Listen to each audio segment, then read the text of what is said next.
Should I start and say that what this is? I would. Okay. There's an audience. A huge audience. There's a huge audience here, and I'm so glad that you've all come to be together at this time. And this workshop is entitled, Was the Searching Worth It? And it will also include, I'm a birth mother. My name is Diane Coates, and I searched for my daughter, who was born in 1964, and I started searching for her in 1982, I believe. It was the latter part of 1982, maybe close to 83. And I found her in 1984, and she was in college at the time. And since then, this is 1990, lots of things have happened. And so what I'd like to do is to share the ongoing story and sort of backtrack and maybe start from the beginning, where it all started. So it started, I think it's real important. There are just a couple of things of real important points that for me, and I think that in my involvement with Truth Seekers, that I found seem to be a common thread. There's a lot of common threads, it seems, especially for birth mothers. And one of the common threads that I found is alcoholism. Alcoholism in the birth mother's home, or alcoholism in some part of the triangle. And for me, it's been incredibly profound because my father was an alcoholic. My daughter's birth father is an alcoholic, and her adoptive father is an alcoholic. Oh my. So I think that we've kind of broken the odds in terms of substance abuse. But an interesting, I was at a meeting with probably about 80 people one time, and I just said, ask, it was an open forum, and I said, ask how many people have an are alcoholic or came out of an alcoholic home. And I think probably 75% of the people raised their hand. So I don't know if this is applicable to anybody here, but I think it's just something that really needs to, I think it's rampant in our society, but I think it's especially common with the adoption movement. Either, I think that coming out of let's say a home that isn't, an alcoholic home, which is considered a dysfunctional family, so that's where I came out of. And then the adoptee, my daughter, I mean, we have two people here who ideally would like to have their own child. And, you know, as great as my daughter is, it's still not their daughter, although it is their daughter. So we have another set of problems. And then for the adoptee, which I think is the lesser part of it. But in any case, I would like to say that my search represented, I have been married for quite a long time, and I've been married for about, not that long, but 10 years, and it was my second marriage. And I had 2 children, and there was this part of me that was missing, and it felt like an arm was missing. And it was at that point that I started my search, and my search, I think, is representative of my search for myself, too. So my search for myself took me through to find my daughter and to find some parts about myself, too. And I think it's real important to say the milestones for me as I went along. And I don't know if they'll help either one of you or millions of people that are going to listen to this tape. There are just 3 of us in this room. At least the millions. Yeah. Scoot over there so you don't have to keep Why don't we come together? wiggling your head there. Yeah, good. So I think one of the milestones for me, well, first of all, joining Truth Seekers is a search and support group in Chicago. And so here I am in this nice marriage with 2 children, and everything should be hunky-dory. I'm a successful career person, you know, and I mean, we're comfortable in all these ways, and yet there's this big hole in my life, this big part missing. And so I started searching, And I can remember going to my first meeting and not even, I remember the ischium, I've since taken anatomy and physiology, so the ischium, your bone you sit on, I remember sitting there on the chair and just vibrating on the chair. I was so nervous, I thought, well, I wonder if they'll throw me out because I'm making so much noise sitting here, vibrating on these aluminum chairs, you know. And I can remember, it was the second time that I had said publicly that I was a birth mother, and you know, you sort of feel this, I don't know about you, but the sky's going to open up and this bolt of light, yeah, it's going to come and get you. Yeah. Oh, hi. You got a big group in here? Yeah, it's a huge group. It's a good group. You've got some of them going on, though, don't you? Yeah. Under the same, two different perspectives though. Oh, are there? This is the birth mother's perspective, and there's an adoptee perspective. So it's up to you if you want to stay. It's going to be a small group. It's going to end up being a small group share is really what it's going to be. Okay, I'm an adoptive parent, so It's up to where would I you. fit in? Well, you could stay here, see how it feels to stay here, or you could go to the adoptee, whatever you'd like, you know. So you're actually talking birth parent, I mean, yeah, From the birth mother's perspective. of the, Was Of the searching. searching. Yeah, was search worth it? okay, so that would be like, that wouldn't be like my daughter then. It would be like how her mother felt. Right, Okay. right. I think I know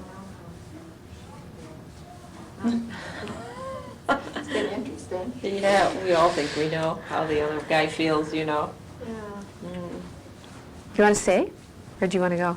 maybe I should just stay for a few minutes. Stay and for a see few what- minutes. Sure. Okay. See if there's anything new that I can learn.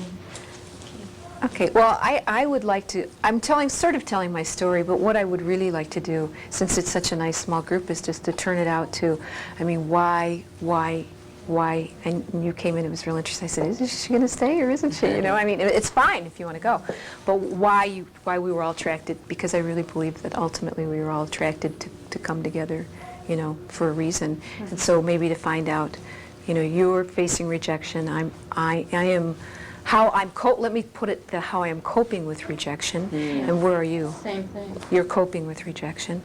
Trying to. Trying to, Very okay. hard. Okay, and where are you?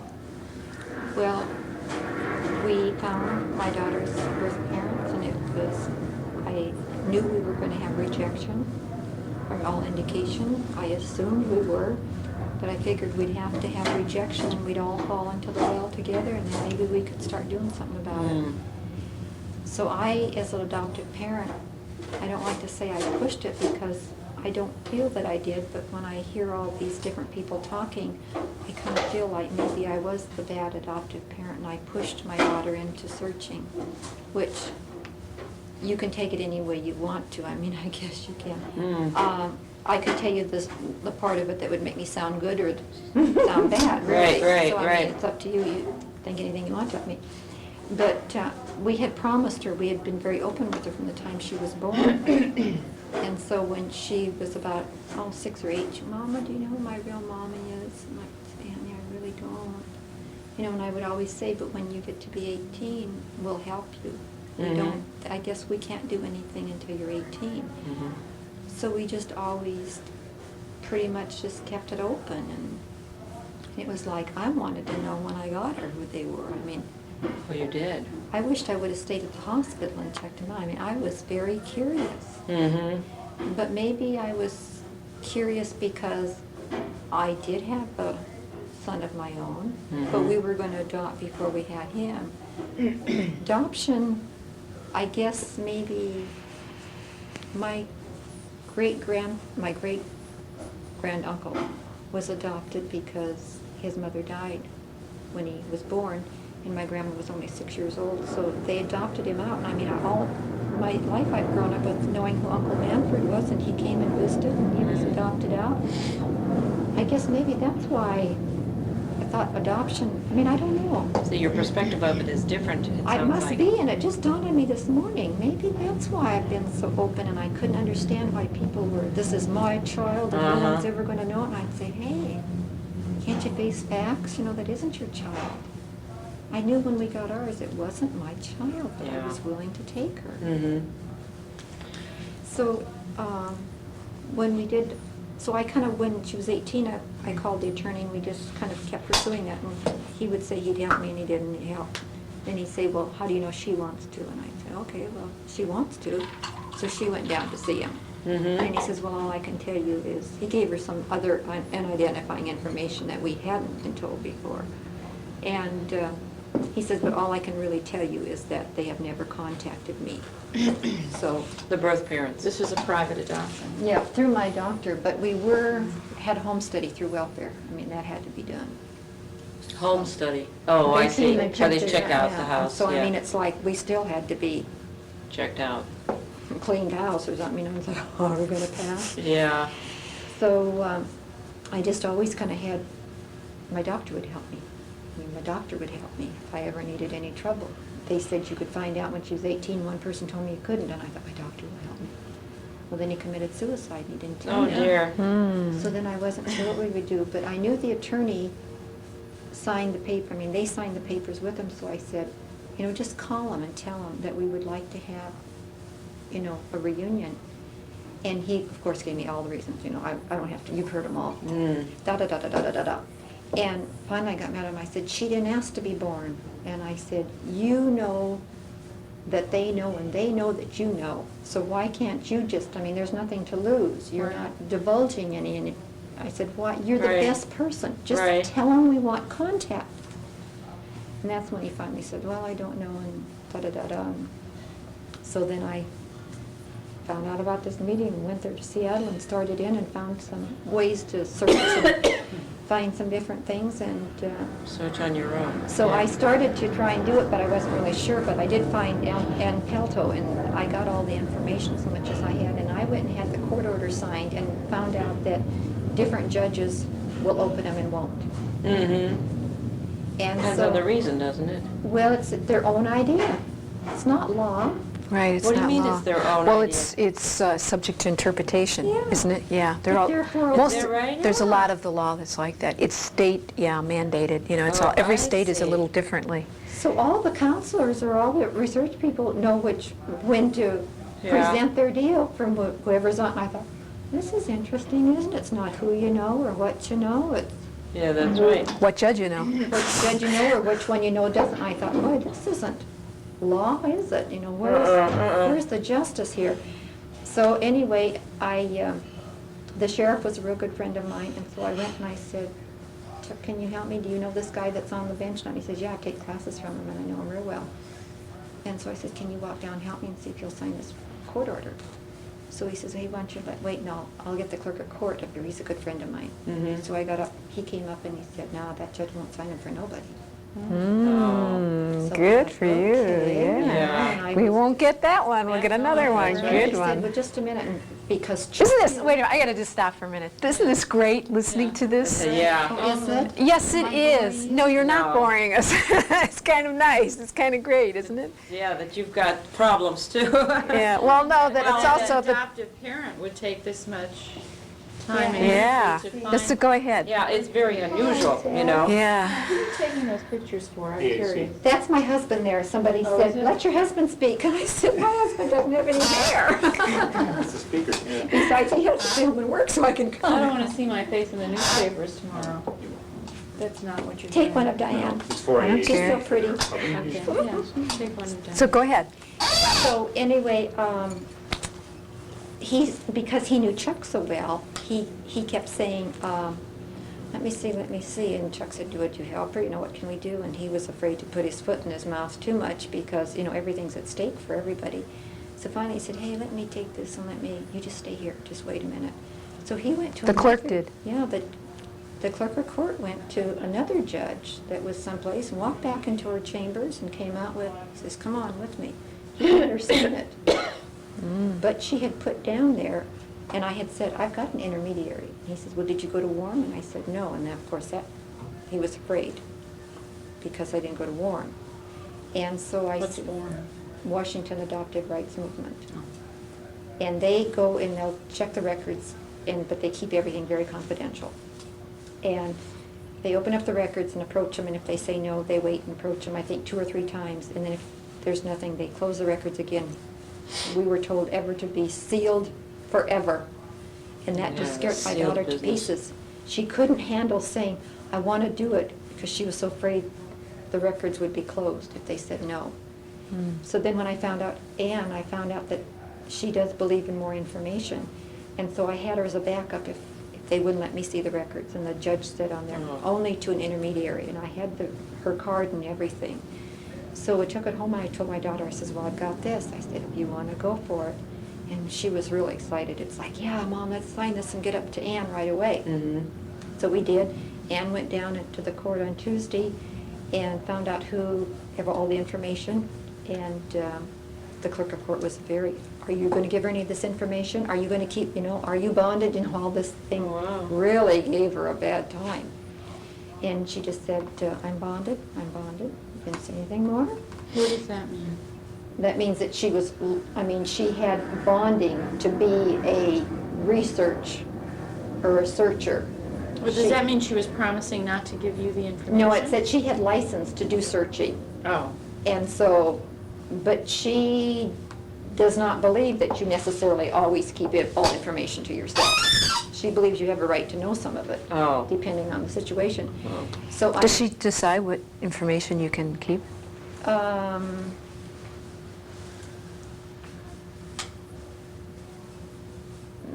You don't know? Yeah, I guess I should say yes. Oh. Hmm. And, but it's, I'm not just sure, but the law so far, state in Washington, I guess, that this isn't, and I think they are bringing it into a law that you do have to have an intermediary, and they cannot give you any information or something, so you're still locked into the same buggy that you are to begin with. Mm. And she's an adoptee, and she feels that people have, Yes, aren't they wild? and so somebody gets to play God. I rush along through this. And so, anyway, on Thursday morning, she called and told me who the father's name was, and I immediately rushed down and found his picture in the annual at the college, and at least we knew what he looked like. And she left a message the next morning, and he called her that night, and she told him what she was there for, and he said, I will not call them, but they can call me. So she called, and I called him right away, and he said, I said, when did you want to come over? And he says, can I come now? And it was 8:15 at night. This is the birth father? What about the Jeez. birth mother? She did not, she found out her name and everything and tried to call her, but could not make a connection. And then she finally called her mother, and her mother wouldn't give her any information until she told her what she wanted. And then she gave her Joan's number. Oh. But Joan wasn't home, she was working. And then the next morning, she got a hold of her, the next morning after the birth father was there, and she was homesick. And so, therefore, we met the birth father first. Wow. That's just, All if we- three of you together, your daughter and... No, my daughter wasn't home. And I said, yeah, you can come, but Lori Lynn's up in Bellevue. I said, I'll have to call her. Yeah. I said, do you want to come over? And I said, I'll call her and see. And he says, yeah, I'd like to come over right away. Whoa, he So he did. was over there within 15 minutes. Wow. So I That's said, really unusual. Yeah, yeah. He wanted to meet you. Well, yeah, he was anxious then to meet us too. Well, the first thing when he walked in the door, I just hugged him and said, I'm so glad to see you.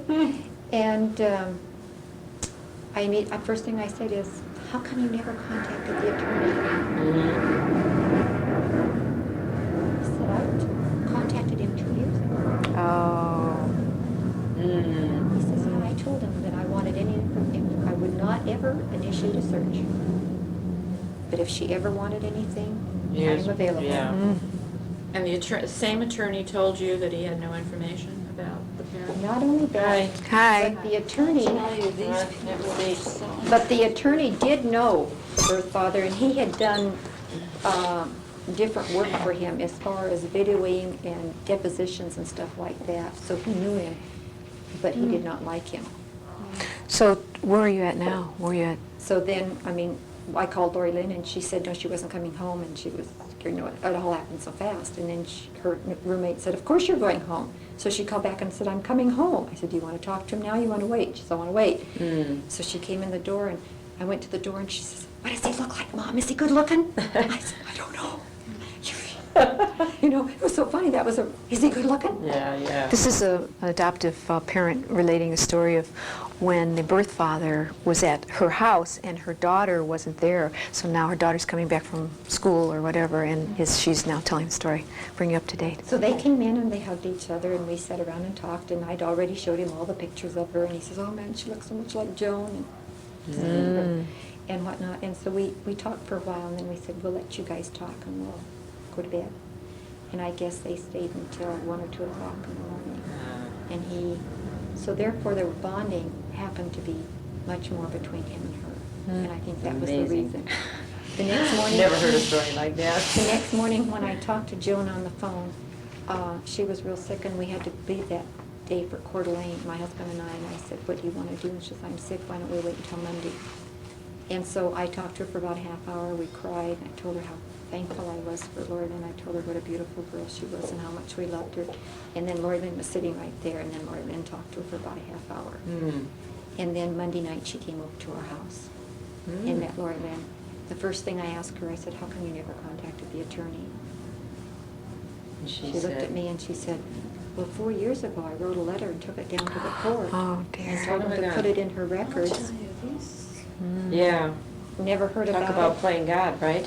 Well, see, I don't know, nobody knows what happened to that. So then, Oh, somebody knows. The They just next- don't want you to know. so the Yeah. next day, this clerk of court was so, and come to Mhm. find out, he knew some friends of ours that had a reunion. He said, did you know, he says, I know this happened once before, he said, this reunion, and he said this couple wanted, or their son found out, and he said, it didn't all work out very good, and he said, I went to school with this person. I said, are you talking about Austin?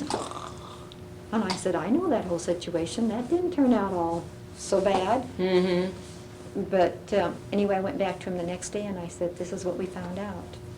And I said, it wasn't such a bad thing after all. I said, the information should have all been there. I should have never even had to do this. I Right. should have never had to pay an intermediary. How has Right. the relationship worked out between Yeah. your daughter and the parent? On both of them, it's fine. I wanted, you know, when you meet a long. On your daughter, you mean your daughter and Yeah, the birth with her- mother? With her mother, we left them alone too, and they talked, and when Joan told her, she said, you were meant to be born, my daughter just come on, because she said, I almost lost you 2 or 3 times, and she said, I knew in my heart you were meant to be born, even though I knew I couldn't keep you. And the reason why they got married, but she said that, she says, well, I want Rich to tell his side of the story, but she said, I didn't feel like I could bring a baby into the house when it wasn't truly wanted by both parents, and Rich wasn't ready to accept the responsibility of a child at that time.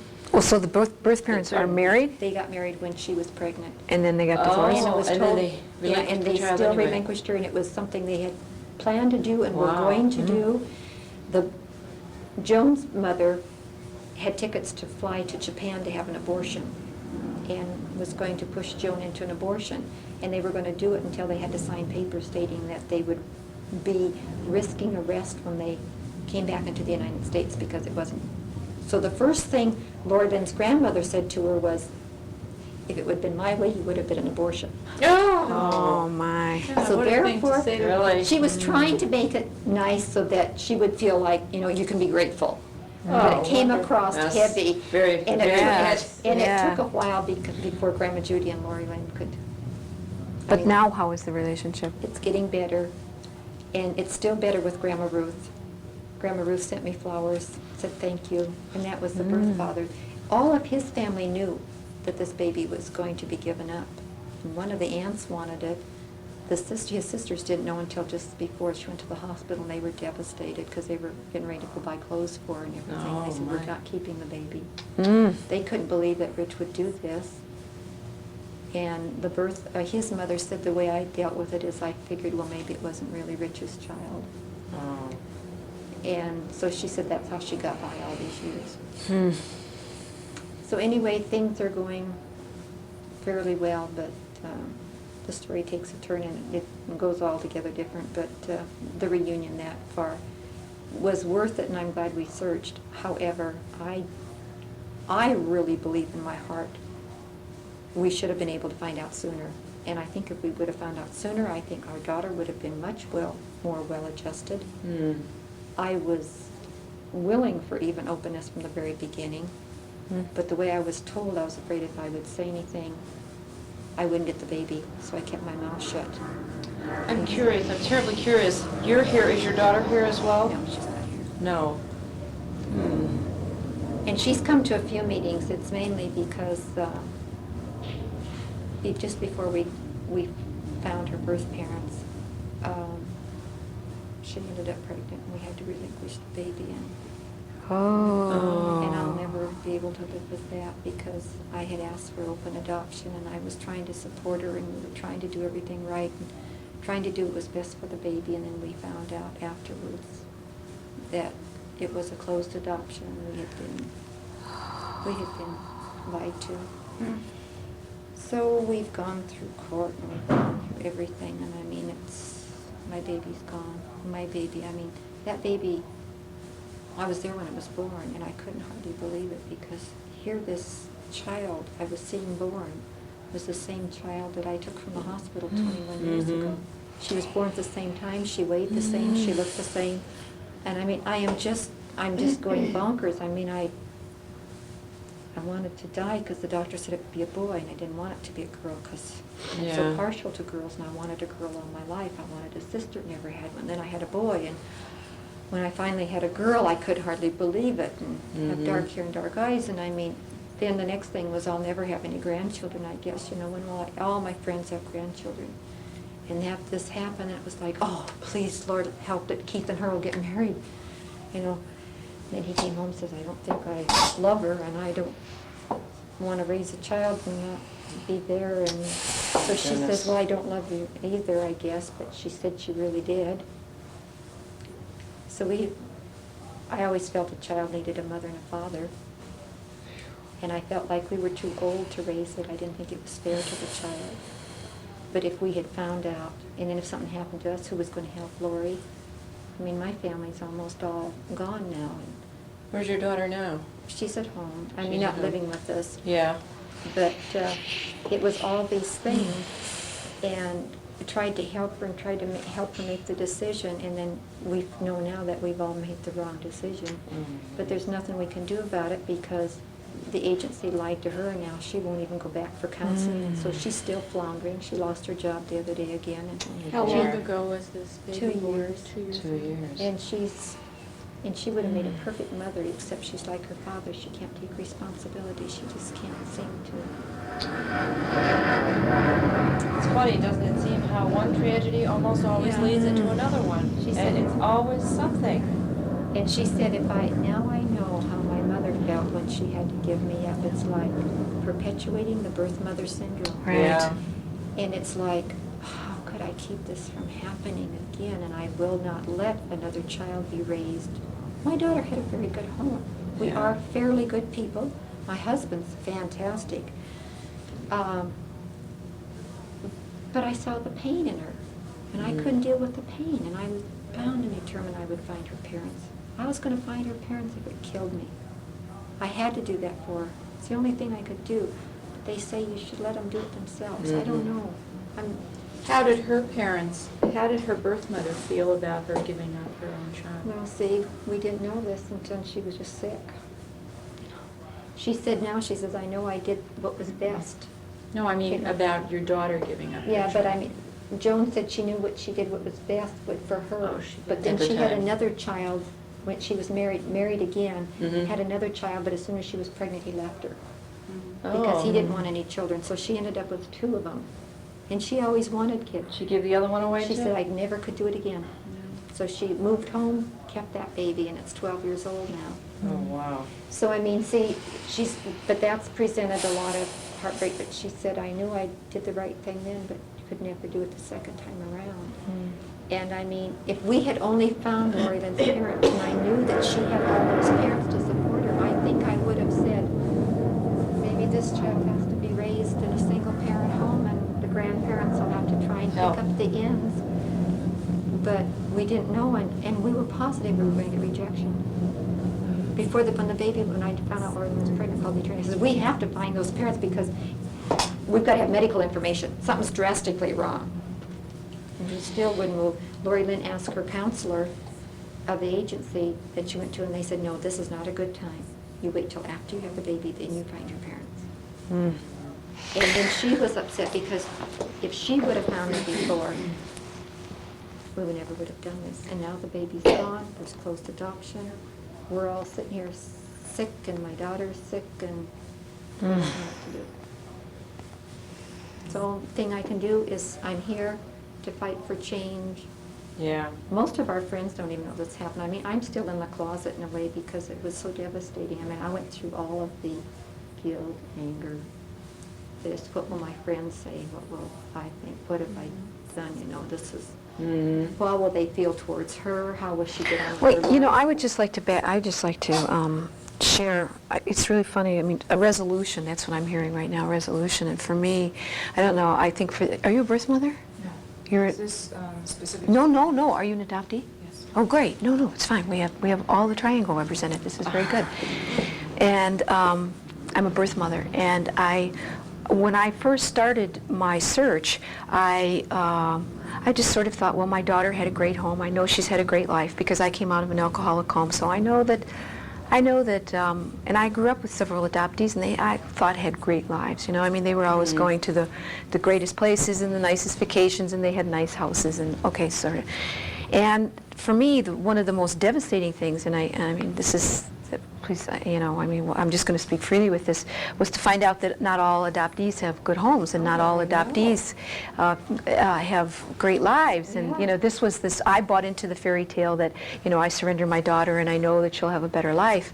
And so when I first started hearing some adoptees speak at our group, it was absolutely devastating. I mean, to hear some of the stories, and my heart just started breaking, thinking, my God, what if, and there were some cases of the Cradle, which is, I surrendered my daughter through an agency, who had never even gotten out of the agency. There's a third floor nursery, and because of defects, the baby wasn't perfect, they went into foster care, and they ended up in the foster care system, and you know, I would have never ever been contacted, which to me, to surrender my child for a better life and then to find my child in the system would be absolute, or even to find my daughter not alive. Yeah. I have found my daughters in 1984. I found my daughter. And then when I started searching and I started getting closer, and then when I found my daughter, and I remember driving by her house and looking at the house and being, this is going to sound terribly, I don't care how it sounds, it's just how I'm feeling.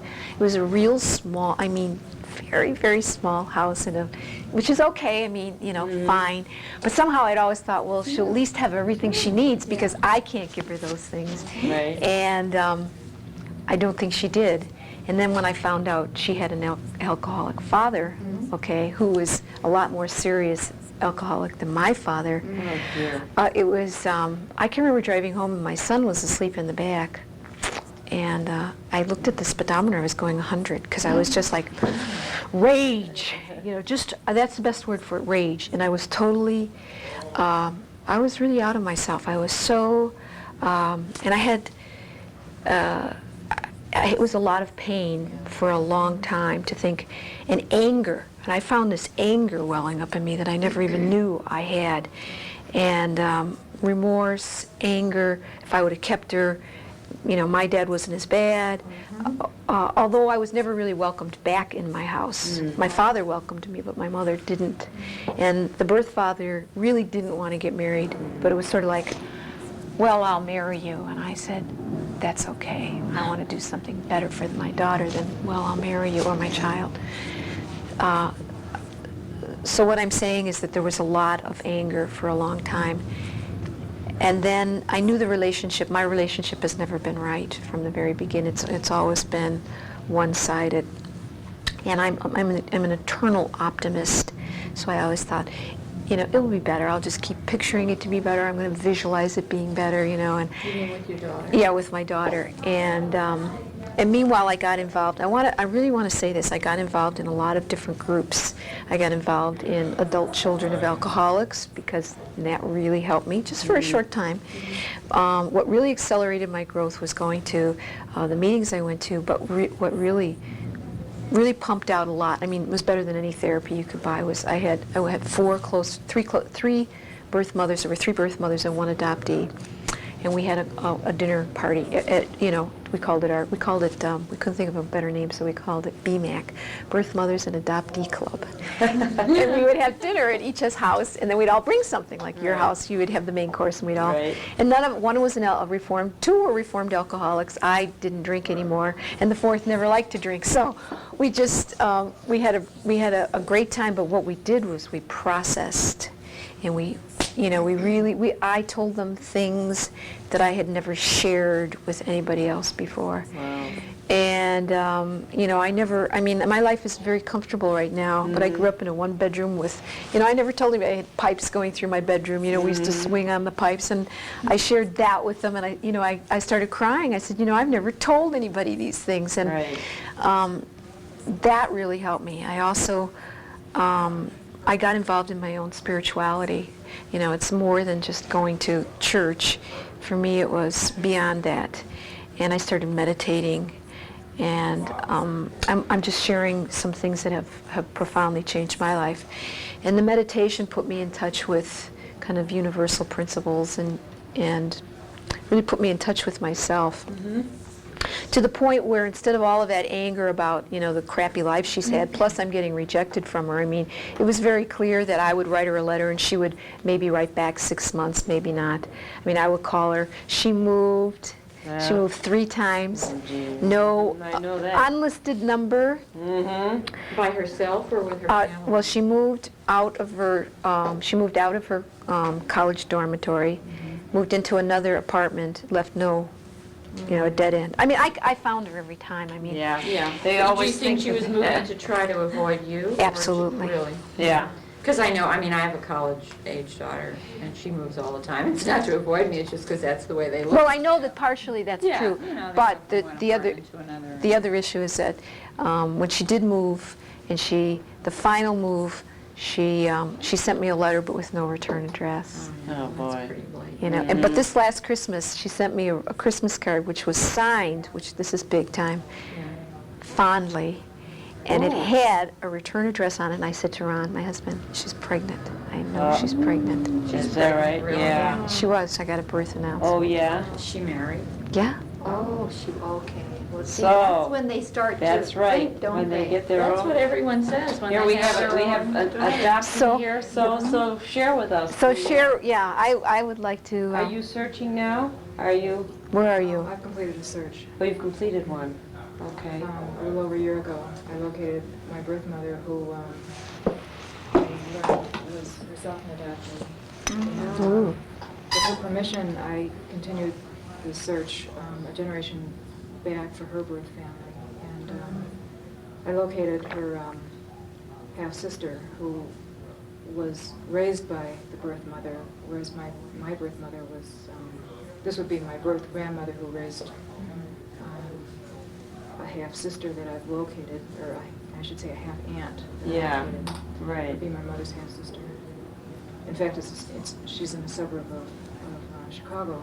Wow. I gave the information to my birth mother, thinking that this is what she wanted, because right along,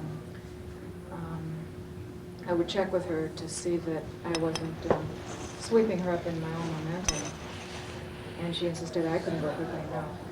But yet the reality of dealing with yet another reunion for her was apparently overwhelming, and there hasn't been any contact for 12 weeks, and I've been sending letters periodically that I hoped would comfort her, to, letting her know that she doesn't have to make this contact right away. Mhm. Initially, I had suggested that she'd be the one to do it, since I'm, a generation removed. Right. But yet, the thought of making the contact was apparently too much for her, and she's gone into a retreat stage now with me. I was going to say, how was your reunion with her? It was initially it was very good, and she said some absolutely wonderful things, but it was very slow integrating me, or at least telling the other family members. I haven't met anyone yet. Oh. But I was willing to wait it out. Now with this further complication, I fear that I really might have inadvertently done some damage. Hmm. And if I had only, I guess, second-guessed her somehow and been more sensitive, I don't know. No, you know what? That's what I say. If only I would have done this, or if only I would have done that, if only this, if only that, you know? And I tell you, I've given up on the if onlys, and I just say, you know, All the alternatives stink. you know, I just say, this is our relationship, you know, and I'm at a stage right now where I have not seen my grandchild, and I could choose, and I want to say that all of life is a choice. All of life is a choice. And I could choose to say, and believe me, sometimes I get teary-eyed and I look at little babies and I think, well, that's my granddaughter's age. But you know what? I mean, what am I going to do? I can choose to stay in that stage, or I can choose to say, she sent me a birth announcement. I Right. know I have a grandchild, you know, because sometimes I'll be talking to my friends and I'll say, well, you know, I'm a grandmother, and I don't like to talk about it too much because I can't, you know, they'll say, and I'll say, you know, Yeah. right, Are you a grandmother? yes, I'm a grandmother, And I have to tell everybody no. And I wonder but why. you are a grandmother. I can't tell anybody that. Well, you can and you will when you And can. underneath my breath, I say, no, I give mine away. Well, So see, I mean, I know where you're coming from because, you know, and then you'll share it with, but you need to find someone that you can talk to and share it with. very few people right now, see, I'm still sort of in the closet. Well, that's okay. Did you notice what she said? Her mother was an adoptee, perpetuating the Yeah, birth I, Right. yeah, I recognize that. Did you have a child you relinquished also? No. But they say it usually sometimes will go on to 8 generations. Is that right? No, I have difficulty getting into serious relationships. I'm 40, I've never been married, so Oh, so, I've, you know, swung in the opposite extreme.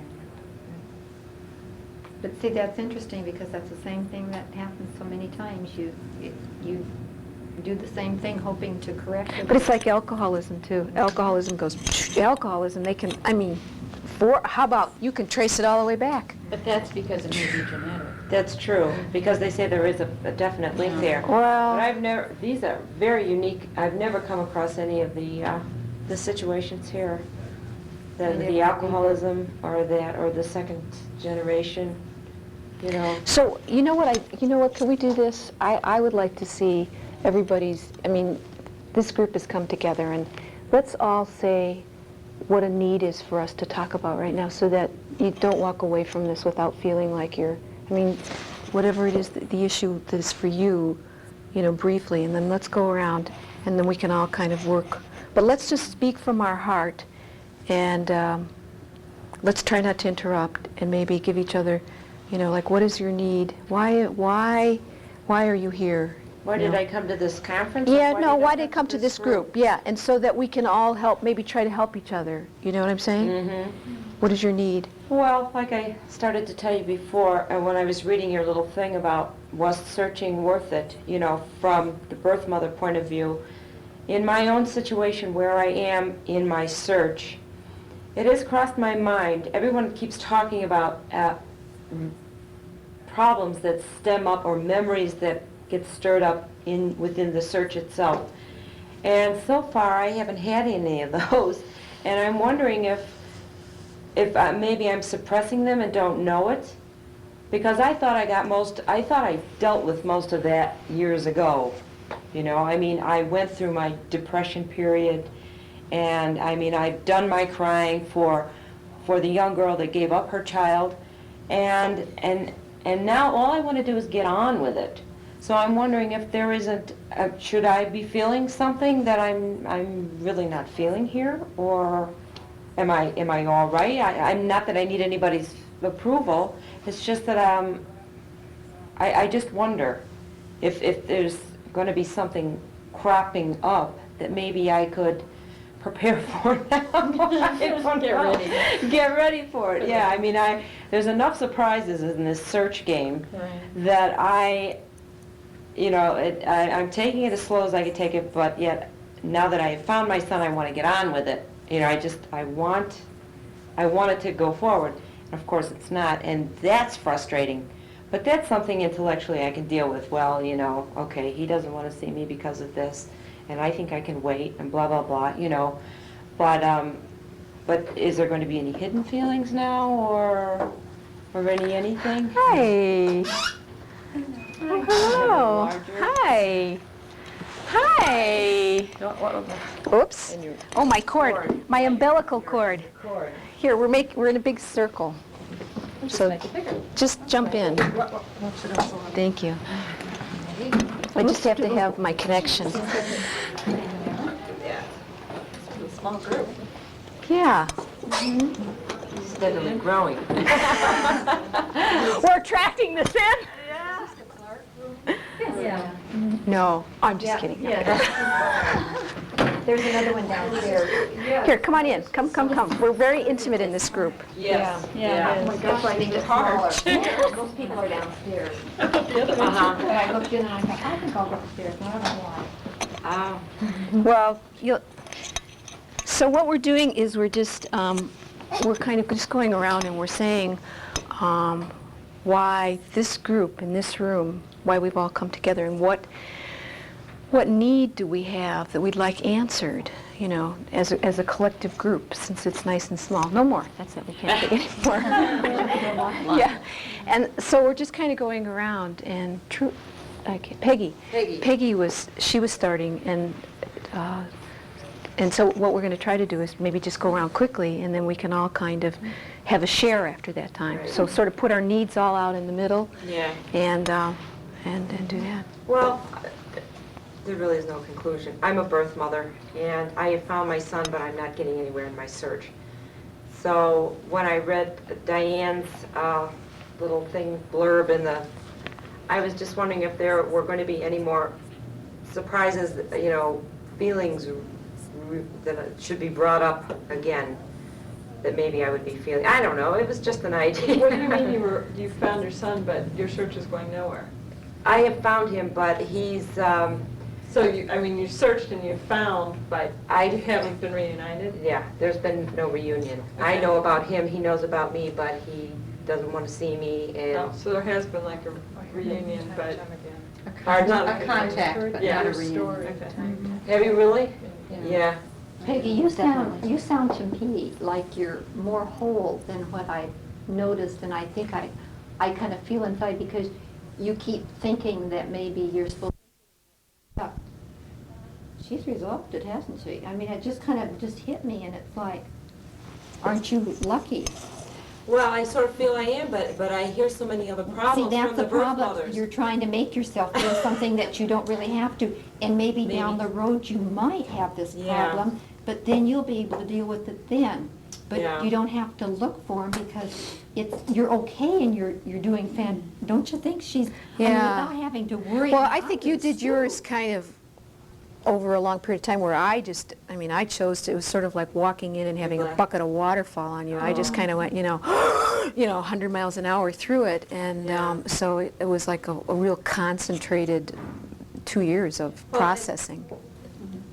When I relinquished my baby, I didn't deal with it. I went through a long, tough period where I really abused myself.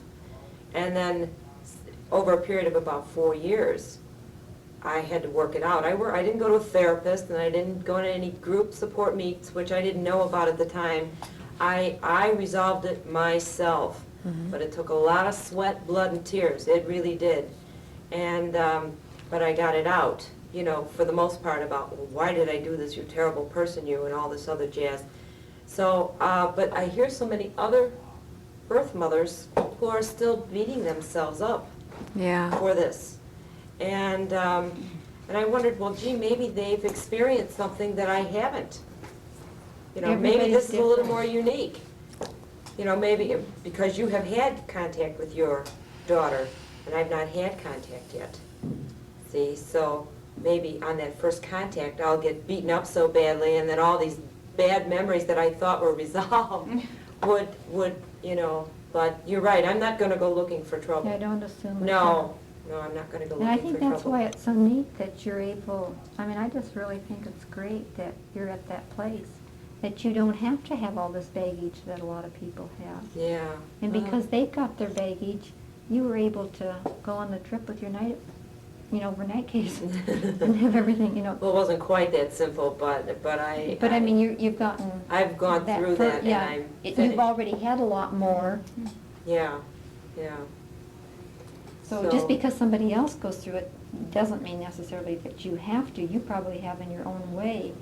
They just express it differently, and everybody is Perhaps. so individual. I know. Everybody is so individual. There's not been two stories alike, not even closely resembling each other. And nobody agrees No, on nothing. you're right. So one of you three, hello? Want to just, why, great, it's nice to see you, to say, what would you like? How can we support you? You know, how can we support you? I think I'm a birth mom. My name is Janet. I found my son almost 5 years ago when he was 16. I made that decision to find him because there was a need in my life at that time. I had been at a funeral of a friend's child that had died, and grieving over that child suddenly in the middle of Mass, I grieved the loss of my son. It just hit me. So I decided then and there this is the time to start. So I joined the local group that we have in Chicago, thinking, of course, I'd find my child in a perfect family, a perfect child, looking just like his father, who I married, his birth father. At that time, we had, I think, 3 daughters. I now have 4 daughters. So I never had another son, which has always been a void in my life. But I could have had 15 sons. I still would have that empty hole that I still feel. But I was looking for perfect. But I did a lot of reading, a lot of research, and I knew that if I was going to be let down, that it wasn't going to be perfect. I'd have to accept that's reality. Well, when I found out all these things about him and the tough life he's had and the fact that he's an alcoholic and a drug abuser since the age of 14, my world came crumbling down. And I thought, I could have done it better. You know, why wasn't I given that chance? But I was 17. The chance was never given to me. But I had a couple years of working through, trying to relive if I could have done it over. I'm beyond that now. I feel very healthy about that I can now go from there and think that, well, at least I can establish something with him now. Once in a while it creeps up on me still. But if I was given that chance, why couldn't it have been different? I mean, I think all of us in that room, you know, if we could, we'd like to think that we could have changed times and made things Right. different. My problem now is my son will be turning 21 in 3 weeks. He is an adult by adult terms. Chronologically, he will be 21. I think emotionally, he's probably still very young. I think it's a product of the environment he grew up in. He has a mother who is very tied to him, and a divorced father. Parents divorced when he was quite young. He has a mother bond that he can't disconnect with a mother. She just moved away, though. So I was hoping that would give me some room that he would want to at least talk with me. We've spoken on the phone, we've written letters, but there's been no contact for almost a year. He's really pulled away. I have contact with his adopted sister through my friend Sandy. We have worked something out over the years, and I talk to her not all that frequently, but I know things that are going on in his life, and it's not good. He's a very insecure person, and she thinks a lot of it is adoption. Whether or not it is, I don't know. It might be partially the drugs, it might be the environment. But she thinks it's time that he meets me. You've never met face-to-face? No, we've never met. I did though, when I signed the relinquishment papers, I said, I will find you by your high school graduation. I was pregnant with my 4th daughter, and I was in his high school graduation. In the bleachers watching him graduate. So it was a wonderful thing to have happened. You know, a lot of tears, a lot of crying, because I couldn't graduate. I was 9 months pregnant, and I was hidden away. So I relived my graduation from high school in his, and it was just great seeing him. He saw me from a distance. It was really neat.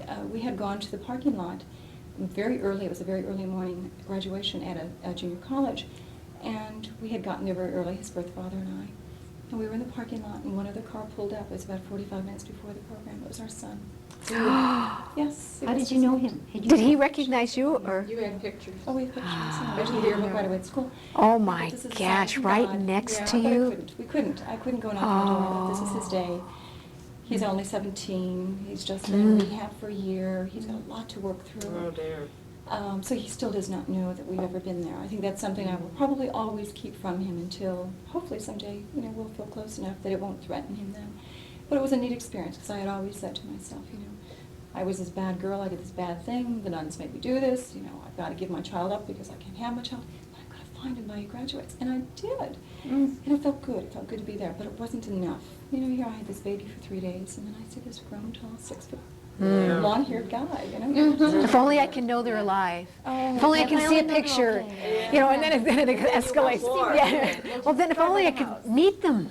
Well, if only we could have a relationship. I had gone to the social worker, and she had, over a course of months, you know, gave me bits and pieces of information, but I had to go to a search consultant because he was young and nobody would help me. And over a period of time, it was go to a therapist, deal with all you're going through. Well, goodness, that was going to take years to work through that. And I think I could sit at a therapist's couch every day. I still could have something new to work through.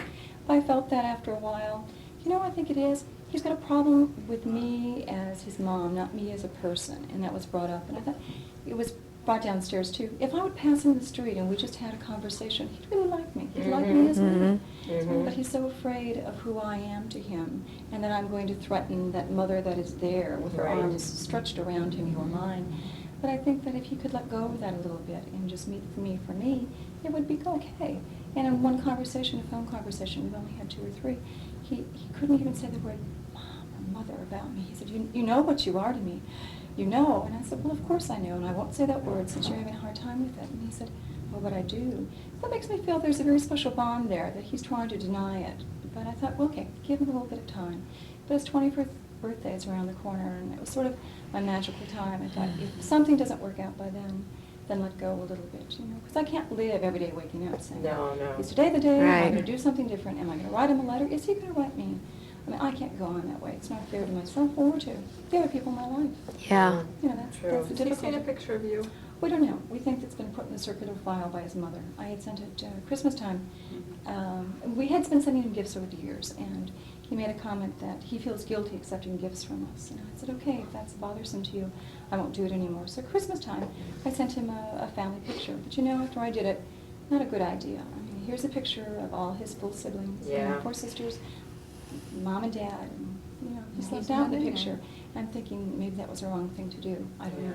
We don't think he's seen it. We think that the mom intercepted it and took it and threw it away. So no. But he looks a lot like me. He knows that because his mother told him she'd seen pictures of me, and that's where a problem occurred too. She had wanted to meet me a very long time ago and talk, and was very open about it. As soon as she saw a picture of me, she didn't want it because I looked too much like him. It's very hard. So, you know, I wanted to meet her. I think I sort of want her forgiveness. I want her to say, well, you're okay, now he can meet you. I kind of always wanted that, and after a period of time I said, she doesn't really matter because my relationship's with him, not with her. But then I have days where I think, well, that's not quite true. You know, Yeah. she's very close with him, even though she's on the West Coast now. So I have like 3 weeks in which to work out what I want to do. And coming here today was healing. I knew that I've got to make some decisions in my life. I sat downstairs by Linda Brown listening to, well, do you wait? Well, I have been so patient. I've waited 4.5 years. People in our group will wait 3 months, and then they'll make the contact, and I've got these wonderful stories, and here I sit 4.5 years later, still waiting for something to happen, and it doesn't happen. Has he been able to deal with this? I mean, I remember when, in the group, when, you know, you first found out about it and his drug problem and everything. Has he been able to work through it? Yes, through his drug problems, you mean? Yeah, and his alcoholism? Yes, he's been totally clear and sober and clean. And I suspect that he probably will for life be living one day at a time, because that's the sort of person he is. I guess he's real sensitive. And he also has worked as an intake counselor in a drug rehab. Whoa, that's great. That's good, but he's very emotionally, he vacillates between being a little boy and a big kid, and I think he's got a lot of growing to do yet too. But But see, that's- I'm not so concerned about the drugs anymore. I was concerned at how dare he have to grow up in a family like that. I could have provided so much better for him, but that took a long time to work through that. Yeah, just You can't beat release. yourself up about that every day. Yeah, you can't. No. Can't. You Listen, can go like on Sue forever. Martin said to me, I said, somebody called me to ask me to speak, and I said, oh, okay. You know, I mean, I sort of, I stopped living being just a birth mother. You know, I was a birth mother, just a birth mother for so long. I was Right. birth mother. My life was eat, sleep, and drink, you know, anything to do with adoption. And in these last few years, I've kind of let, you know, little pieces go, you know, and you have to do that for survival. You can't keep up like that. And it doesn't get, I think it gets easier, especially like the last time I saw my daughter physically, she told me she didn't want to see me again. It was snowing out, and we had had a very processing evening, and we were standing by a garage, and it was snowing, and she said, and I don't want to see you again. And I said, oh, and do you not want me to call? And she said, no. And I said, and you don't want me to write, do you? And she said, no. And I said, it's going to be hard, but I can do it. Yeah. Did she say why? She felt I was very intrusive when I found her. Well, in her life, I mean, I sent her letters. I called her twice a year. It wasn't like I was sitting outside her, you know. Right there on top. Yeah, you and I have been the same way. Yeah. Two little steps at a time. I know, Yeah. sort of like, do I send her this card? You know, for a month, and then I finally go out and buy another card because I say, oh, maybe this card's too sensitive, you know, too meaningful. Suggestive, Yeah, or it's got too, you know. Did she ever mention the fact that she was going to search for you? Yeah, she said I would have searched for you. Oh, I see that. See, I didn't wait. So see, See, that sometimes was they the say funny they thing, adopt, they're that if- supposed to always do it, but you don't know. They don't always do it. Well, I had to do it in my life when I Yeah, did it, I and think that's good. We all have a reason for wanting to do it at a time. We have to. you know, and I want to say that I feel I gave her a gift when I found her, because I gave her the gift of not thinking that I'm, first of all, an alcoholic or a bag lady, an old witch, or I don't, you know, They have it doing this. I don't weigh 500 pounds and have, you know, any teeth. I mean, I'm a decent person, and I gave her some good, fine genes. I'm very healthy, very healthy, in good shape, mentally and physically. So I gave her, I feel as though I do. I felt as though I gave her the gift of life, and I gave her the gift of knowing that, you know, she could reject me, but, you know, she Doesn't have can, Looney Tunes in her blood. yeah, she can put it in her back pocket and say, I know she likes me. I know she likes me. That's the part that's like, but hey, Yeah. you know, what can I do? I mean, I'm not going to cry. You know, I cried 3 years of tears. Yeah. Sounds like a song. Cried 3 years of tears. And I, you know, it's like I'm letting it. I'm just letting it go. You know, and maybe today, she's 25, and maybe today is a final letting go for me. You know, I said, well, God, if you want me to do something today, you know, put some people in that room, and if you don't, I understand, and I'll go home in the rain. I have things to do today too. So, so you came in. I said, okay, one person is fine with me. You know. Yeah, what's happened? She's had a baby, right? Yes, I'm a grandmother. Has that bonding with her own child made her? You wonder Got me. inside, introspectively. Yeah, make her I think, do. I wonder you know, about gee, that. There's this real connection here. I wonder if Diane feels the same way. Well, I wrote her a note. Of course, I wrote her a letter. I didn't make it too long, you know. Do I make it too long? Do I make it a card? Do I make it a letter? Don't make it too sensitive, too mushy. I sign love. I don't care. But I said, I know that I've honored. I said that I would not be intrusive, and so, but I would really like to see the baby. Please let me see the baby. You know. So, Picture, maybe. yeah, yeah. Well, You haven't gotten that yet. but I know. That's your birthday. How long ago was this? In February. But I thought, well, maybe it got lost in the mail. I thought, come on, no more games, you know, maybe my letter. So I'm going to, I haven't sent a gift because I kept thinking, well, she'll call me. You know, here I am, Miss Positivity, right, again. And Send a gift. I am going to send the gift and just sign it, Love, Diane. I've already bought the gift. In fact, I bought it 2 weekends ago. And I am. There was one thing, and Marlene was in it about the word assume. Assume, yeah. Have you ever heard that? Yes, say it. Make an ass out of you and me. I didn't say that. I didn't say that. I just said assume. That was one of the best things. Yeah. That was hysterical. Yeah, I would take that. Anyway, so what do you need? What do you need from us today? I think I need a blessing from somebody to say, go forward, do it. Let's all give her a blessing. Let's all give her a blessing. Go for it. Jan, Really. Jan, right? Yeah, we call you Jan, right? I thought it was Jan. Okay, let's all give Jan a blessing. We want you to go forward and to live your life. You can give me one too. I'll take it back. Persistence is a very valuable asset.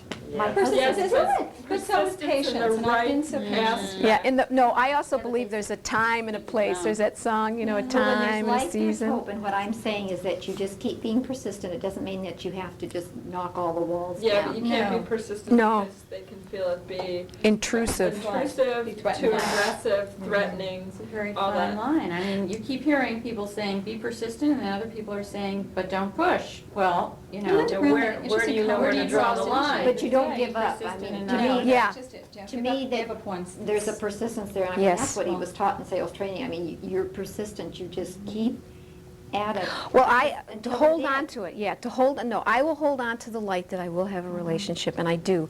Actually, I had a dream that she was walking, I have a long walk, saw her walking up with a 3-year-old little girl to my walk. So I can, what the heck's 3 years, right? I mean, it's already been 25. So, yes, I agree with you. Hold on to the dream. Hold on Yeah, to the dream, all right? absolutely. But we can release, I think, as birth mothers and adoptees, we've got all this, and adoptive parents, we've got all this stuff. We can release that and still hold on to the dream. But, you know, I think it's very hard to hold on when you don't have any real encouragement, which is my Yes. situation, you know, where the door is just closed. What's your situation? Well, I contacted my daughter, who's 26. I started trying to contact her about 5 years ago. And she was reluctant, through an intermediary, she was very reluctant. She left the door open, yeah, just a tiny little bit, like, well, maybe someday I'll be willing to hear from her. And then she said, no. No, I don't really want to. And then I tried calling her again through an intermediary and wishing her a happy birthday, and she didn't like that at all. And last year on her birthday, I sent her a tape of my voice, you know, just talking to her, and I sent her a picture, and I sent her my name and address because I didn't know she had that, and she sent it all back. And she wrote a really bad letter, you know, saying, "You're causing me pain by doing this. I don't want you in my life. Please stay away." And it's like, it's just a complete denial. Now, I've had thoughts since then that she didn't really write the letter, that it's, first of all, it's typed, including the signature, including the name at the end. It has no salutation at all. It doesn't say "Dear anybody," and it just has her name at the bottom. You know, I think maybe, it's possible that her parents intercepted it. Adoptive parents, I am one, okay, aren't all wonderful. I've got friends that I take issue with them because of the pressure they put on their kids about, and I hear this coming back all the time, and I understand, I mean, I try and understand why where they're coming from and why they're doing that particular thing. Yeah. They are so threatened, and when a child grows up with, "We're all that you need, you know, you don't need anybody But else." she's not a child anymore, she's an But adult, she's and they had should all be of that. allowing her to make her own decisions. But when about you've got everything. 26 years of that, how do you get through it? Yes. And so, Just the and then- way you let go of any child. I mean, I have another daughter, and, you know, as painful as it is to let her go and live her own life, you have to do it. But you don't know what she's feeling inside. She's feeling, "I can't do this maybe to my adoptive parents. Maybe they are doing it to her. Right, I don't Maybe know. they don't even know." You can't assume all of these things are happening. I have found that out. You just can't assume that, and you just keep going one step at a time and trying to open the door, and then someday you might know. Well, but you know, that's the question, how much longer should, I mean, how many years How can long I do you wait? go on? Yeah. I mean, You she's can't. 26 years old, you know. Till she dies. Well, I may die before she does, Right. and I may Then never it'll be see over her. with. Then it's over But with. I'm not satisfied with that. That's okay. After you're dead, you won't know. Well, I mean, that's hardly a But what's your alternative? No. What's, okay, what, But so you- what but do you you feel can't is an, turn it what do you off. feel is an alternative for you right now? I mean, what could you do, for instance? What do you Well, feel you could do? I mean, I'm trying to get ideas at this conference about what other people have done. Contacting the parents is a possibility. Yeah. Going, the other difficulty in my situation is that she lives in another country.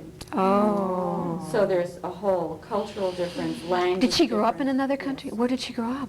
In Holland. Oh, my. That's where I gave her up. And so there's that whole Oh, other yeah. layer of She's coming from a whole set of different... Yeah. different Yeah, standards, different different values, than what you... which I don't understand and I don't, you know, feel comfortable with. Maybe, can you find some people that are... I have found someone who's willing to intercede. And But talk. also, no, to get in touch with that culture, to understand her Yeah, he's perspective. around here. Okay. But he's at the conference too. Oh. How about your But- other daughter? Has your other daughter? Well, that's an interesting question because that was a big obstacle for me. I had never told my other daughter, who's 25, just a year younger. And for a long time, I really agonized over that. I just couldn't deal with telling her. You know, I just felt emotionally I just couldn't handle her possible rejection or anger at me or hatred or whatever, or disapproval. And I had really built it up to the point where it was almost insurmountable. But I did tell her a few months ago, and her response was really wonderful. So, it's as if, that's a huge relief to me, to know that she doesn't judge me as harshly as I judge myself. Yourself. Maybe, Never maybe judge. she wouldn't be as threatening to write, Yeah, That's a we thought about possibility. that too, Yeah. as a possibility. because a lot of times they take on bonds with siblings, Mhm. and through her you can get information. Right, because you see, I don't know whether my daughter in Holland is married, whether she still lives at home. So that, for example, I sent her a birthday card in March. Where do you send the letters then? To her parents' house, but I don't know if she ever gets them. Yeah, see, you don't know. Oh, We need to yeah. find out Yeah, if she I'd lives be on suspicious, the- I mean, I would Yeah. assume 26. She- Yeah. She's on your own, yeah. That letter could have been from her parents right. then, Yes. very I just really easily. recognize that fact. I Yes. read that letter and I think, Oh, sure they sure. wrote it. Of course they Yeah. wrote it. Because Yeah. anything Highly you would have suspicious sent, of have that. Yeah. you ever tried to call her? I haven't, but this agency in Holland did. And they did speak to her, and that was the day of her birthday, 2 years ago. And she said, I don't want to hear from her. Mm. Please don't call me again. And she did tell them, that was, They my knew that was daughter. her, yeah. yeah, they called her. And actually, she had come in to see them about 2 years before that and said she wasn't, that was... Why did she come in? Yeah, that's right. The first time, Uh-huh. I guess she was curious. Mhm. She'd never heard from me or anything, and so I guess she just wanted to know what was up. And what were the circumstances giving her up in Holland? I mean, that seems very strange. Well, I was there. I was a student. Okay. I was there as a student. Does your daughter in Holland know that you have another daughter?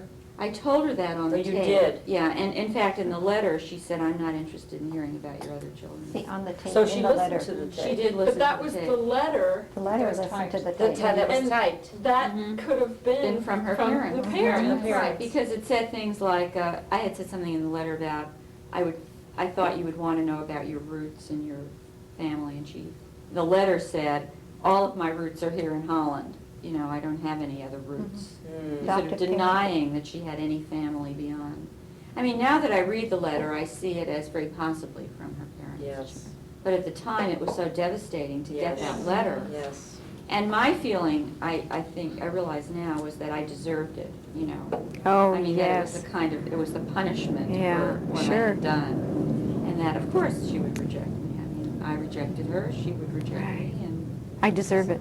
this is what Yeah. this is what I... There's a lot of that, yeah. I lived a lot of that for a long time. The CB, my reaction, my first reaction Yeah. when I got my rejection note Yeah. was, it had to be his mother. It couldn't have Yeah. been my boy, no. Yeah, right. Yeah, and you went just the opposite. I went just the opposite and thought, well, of course she would say Amazing. this. And Why? mine was signed. Yeah. It was typed and then signed. But you knew that she had written it. I don't know for sure. Well, you felt, but I, yeah. she'd given some signs. of I'm being- I have assuming. no idea what his signature looks like. No, I have no Yeah. idea what it is. I mean, what difference would it I'm make if she had taking- signed the letter or not? See, Yeah, you I'm just, taking a positive approach that it's Right. his mother, because she's the one with all the, we want answers so hostility. bad, we'll fill them in ourselves Yep. in our mind, and it's so hard They to feel say. so threatened, adoptive parents. Some do and some Some don't, do, see, some but don't. when, Right. but I had to work through that when our daughter was young, and why, I still don't know. I mean, even my mom I today. used to think about people coming up to the door and say they wanted her back, and what would I do? And I worked through all of those things. What would I do? I talked to myself, what I would do, and I worked it all out. I knew what I would do Yeah. if it happened, I thought. But even though my mom is supportive, relatively speaking, when I did my search, I was rejected By your birth mother? by my birth mother. Though, as time went on, 5 years later, she talks to me once in a while, and it's better now that I've moved back to Cincinnati and I'm in, I only work 3 blocks away from her and all this other stuff. But I think my mother would have had a hard time dealing with the fact if she was, oh, my daughter, my long-lost daughter. I mean, she would have had a really hard time because she keeps asking me, why are you going to those dumb meetings? Or why are you going all the way up to Chicago for that conference? Why don't you go on a vacation somewhere else? Why don't you go enjoy yourself? Did you ask her if she'd come with you? Well, I didn't ask her to come to the conference, but I've asked her if she wants to come to my meetings, because my meetings are every 2 weeks. And she's like, you always spend so much time there. What do you talk about? What do you do? So it's covered, kind of she'll like, find out. Yeah, right. I know. It's like sometimes, I'll say, oh, I'm going to go out dancing in a bar night. Well, show me how you dance. It's like she wants to know everything that I do. And I'm like, So you You never know- come and tell them what it's like to have an adopted daughter. yeah, well, the thing is she doesn't feel comfortable in that environment. Just like, I mean, it would kind of be neat for her to meet my birth family, but I would never say, why don't you meet Janice, my birth mother? I would never say that unless she initiated it, and then I would ask Janice, or if Janice initiated it, I would ask her. But, she doesn't have a problem. I have a full sibling who found me a year and a half ago. And I never knew about him until my birth mother told me about him. And she accepts him and, introduced him to our family, and it was known who he was to our family. And my family is very closed-minded, and I was really amazed at, everyone came, my one great aunt kept crying, I'm so happy for you. And all of a sudden I was just like, whoa. But, she won't tell anyone about my birth mother, she won't tell anyone about my birth father. And at this family gathering we had when we introduced my brother, she has adopted children. And she's like, oh, my daughter who's 14 has been asking questions. Maybe I'll have her call you, or, you guys can sit down and talk. And so she and I started chatting, and she was asking me questions about my birth mother, and there was no problem to tell her because my mother had already told her about me finding my birth mother. At the time, I hadn't found my birth father. And I was like, she just started talking, in general, like in the kitchen doing dishes. I was like, Kathy, you better be quiet. I said, no one else knows, It's like she wants to be supportive, but she wants to be secretive as well. It's like, I don't care. Who cares? They obviously know that I found them, 5 years ago, and it hasn't changed my relationship with any of them. Time has proven that. It's not like I've been taken away by these people. Would it be I- good to invite your mother, to invite Janice over and say, Janice, come, and then just go take her to your mom and kind of like... Janice she has never called me except for twice in the That's past right, 2 she doesn't months. want to, Yeah. yeah, doesn't she? Yeah. It's like I tease my half-sister. I say, well, she never wants to talk to me. She never calls me. She never writes me. I said, she probably still hates me or something. And she did. She really didn't like me for intruding in her life because it brought up all her guilt feelings. You found her. I found her. She suppressed all these feelings for so long, and she would not tell me who my birth father was, and I think that was due to the fact that she didn't want me to find this other sibling who she had by the same man. And so it's just like, I tease my half-sister, and she says, oh, that's not true, she really cares about you. But I'm like, how do I know that? She never shows that. She never makes any effort.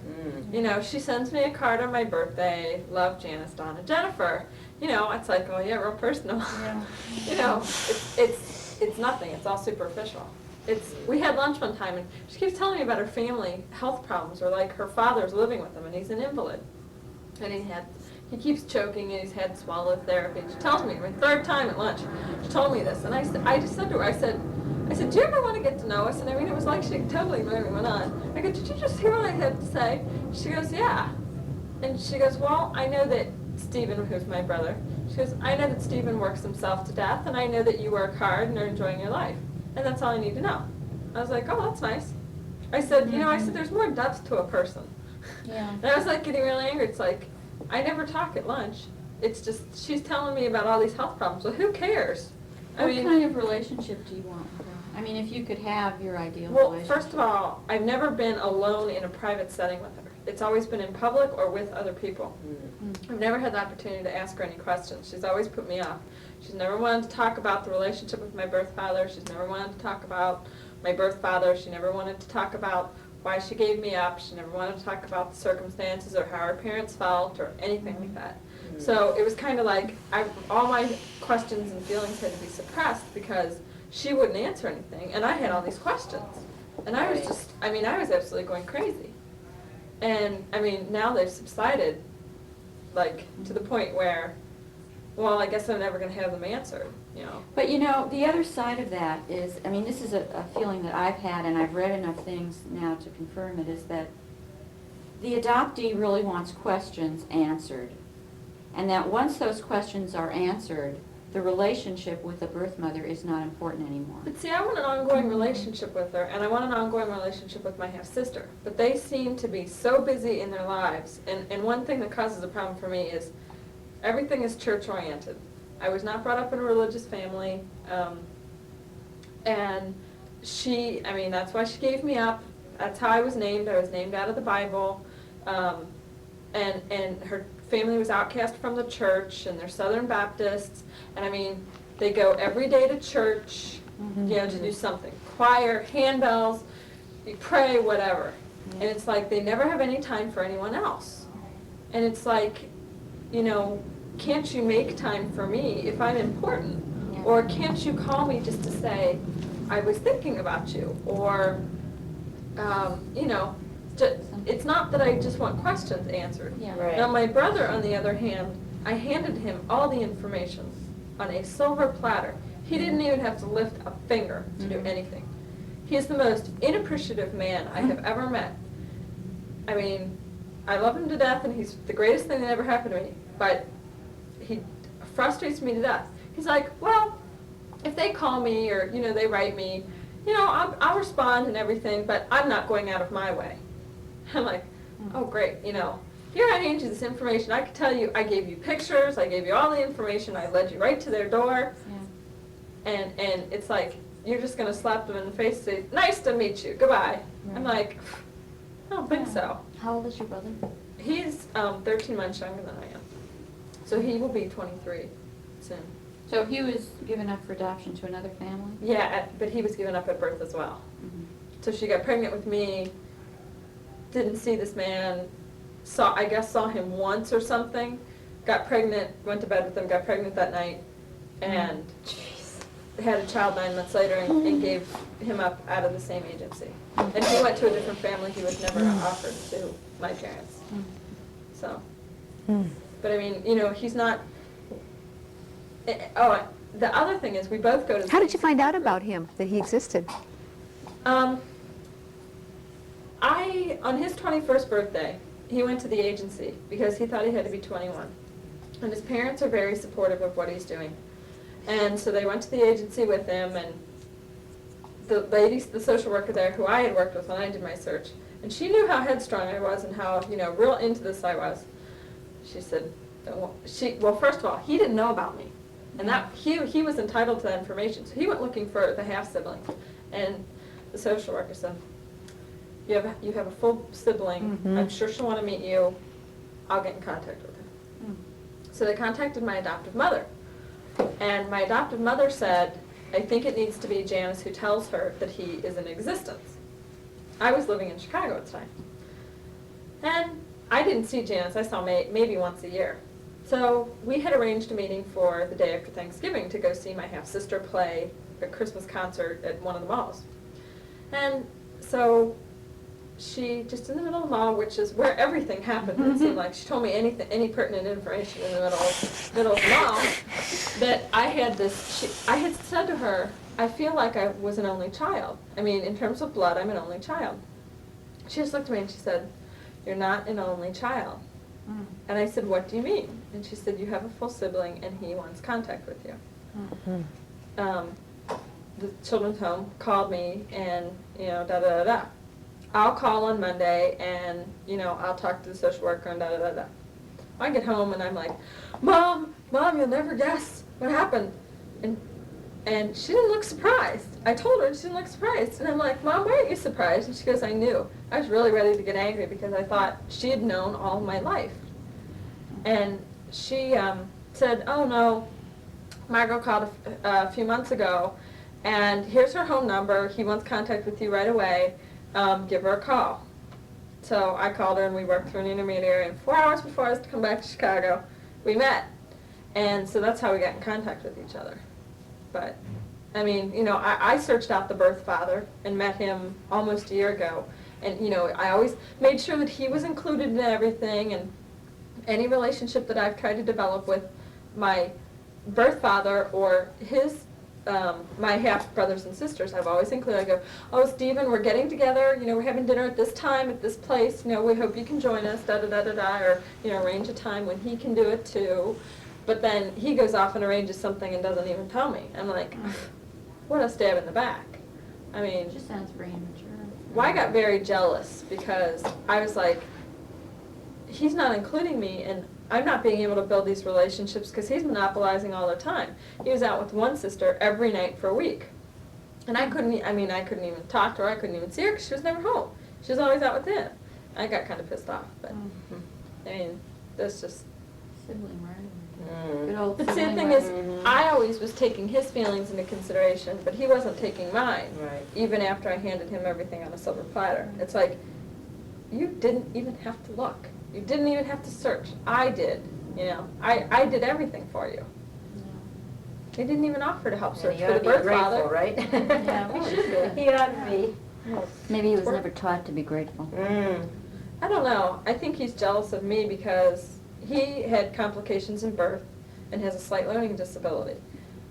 That coupled with, he didn't come from a family that he wasn't able to have the advantages that I had. So I think that's frustrating. He gets real frustrated and keeps a lot of anger inside himself. And I didn't realize this until I spent one evening with him, and he got so mad that he missed a shot at pool. He broke 2 pool cues. I was like, whoa, I knew he had a temper, and I know it runs in the family. But he just expresses his, where the rest of us just, we control it. And, we know how to, when it's right to come out and when it's not right to come out and how to deal with it. But he doesn't know how to express it. He just gets violent.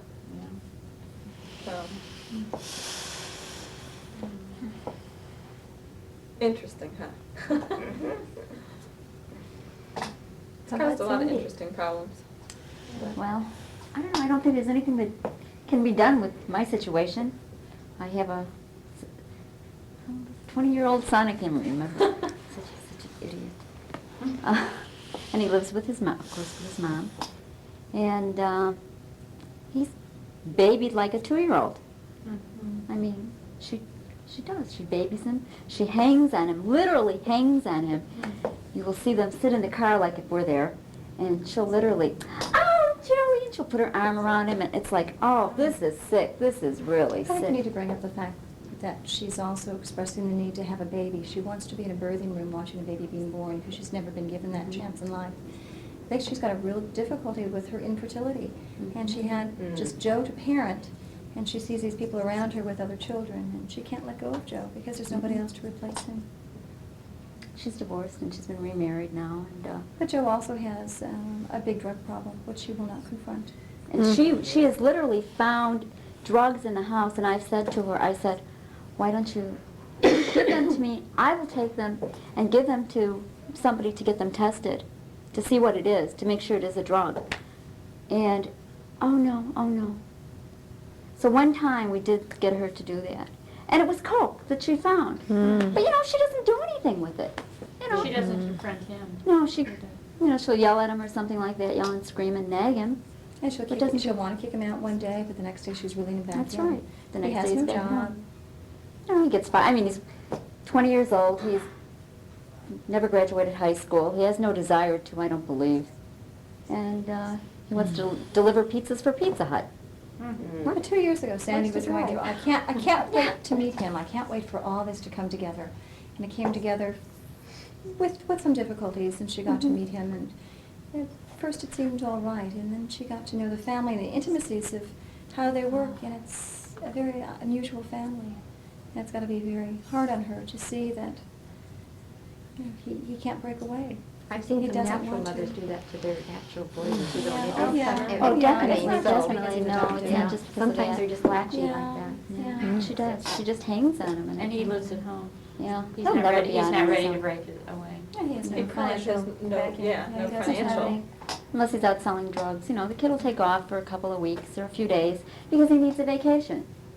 I mean, the only time that he really worked, and I don't really think that he was really working very hard, is when he came up last summer and he spent I think maybe 5 or 6 days up by us, and, because he lives in Peoria and we live in Grays Lake. And he spent some time at our house doing some work after the Lake County Fair was over. A friend of my husband's had him working with him. And the kid made good money for this kid working those hours that he was working, but he had to get up at 7 or 8 o'clock in the morning, and he couldn't sleep until 1:30, 2 o'clock. You know, and it was real rough on the kid. He would have thought the kid was dying. And she made a comment about that, didn't she? Oh, are you okay, Joanne? They're working you hard. Oh, give me a break. Let's put this kid on the bus and send him home. I'm not driving him. Did they do home study on them too? It was a private adoption. So was there a home study done then? You have to in the state of Illinois. It's Yeah, mandatory. State of Illinois. You kind It's of want mandatory. to look for, don't you, in a They home do a study? home I study though always after the wondered. child's in the home. Right. No, my Mhm. cousin, No, ours did my one cousin and before. her husband just adopted. She's 3.5 now, and they did an extensive home study before they were allowed to adopt a child. Plus, they also have to be licensed as a foster. But that's today. That's today. 20 years ago. it was Yeah, like that. 20 years ago it They was. picked them up at the hospital. Yeah, we did too, Yeah. but they still, welfare still, even though it was a private adoption, see, and this is what everyone's different, they still came out to the house, and we had to be okay before the adoption could proceed. And then she came one other time to meet us, so I mean, what did she really find out? Well, you know, They my never son checked on was her from after that. a Catholic agency, and I have some of the paperwork on the interests of the parents and their education. And it's interesting, talking to my son's sister, the adopted sister, and it's listed the father loved boating, and he loved this and that, and the mother did this. I mean, it's Betty He Crocker. loves to eat. Yeah. Well, They all tell you what what they they want. said was all erroneous. It was made for the agency. It was not them. It was not these real people. We have our college money put away for the kids to go through Catholic school. Not that now they went to a Catholic school, but I thought it was great at the time. If he has to be given up, they're taking him away. I'm glad he's going to a family that really values education. Well, there was never any money anywhere for any education. Matter of fact, the daughter dropped out of school when she was a sophomore because of anorexia and some other problems that she had. And, you know, you sort of like to think, okay, the agency had the wool pulled over their eyes with this one too. You really botched that one also. But Yeah. our birth mother, for our daughter, said when we found out who they were, she said she filled out this great big long form for, I don't know who for, Yeah. but we never got it. It never came through her files. I mean, nobody has seen it. So what good did it do? I mean, that would have been information that was true, I guess. I wouldn't put much faith in this home study stuff, because we knew a Yeah, couple so you then really don't. who adopted 2 children, okay? And their house was a literal pigsty when we went into it. And they had just received the newborn, a little girl, was a little boy, I forget. And I thought, my God, this place is terrible. They had a dog and he just crap on the floor, you know, and big urine stains on the floor. And I thought, my God, and they just put a brand new baby in this house? So I Freedom. don't place much faith in that. I don't No. I think now they're much more skeptical just because there's a lack of healthy White babies. Yeah, Yeah, right, yeah. right. You're probably right. This marks the end of Session 26, Part 1.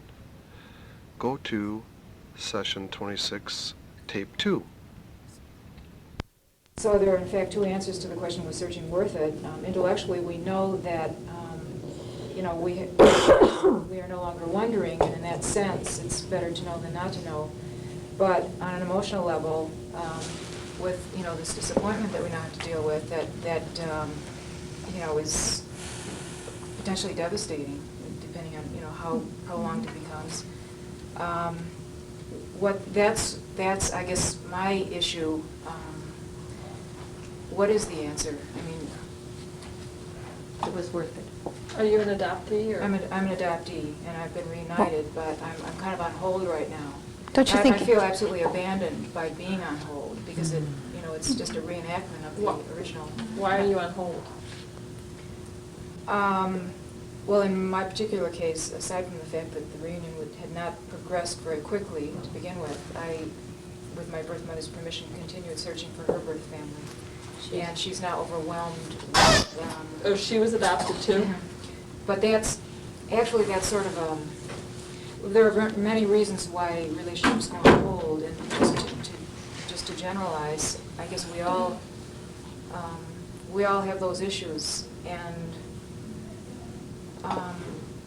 aside from second guessing the person and making our happiness contingent on their, moving towards us, and there has to be some way that within ourselves we can, either wait this out or let go. And I'm still, I'm not even formulating a solid question because I'm just that much still in the dark about it. Well, you're only responsible for your own happiness, and you can't make somebody else happy, and somebody else can't make you happy, so I've been told.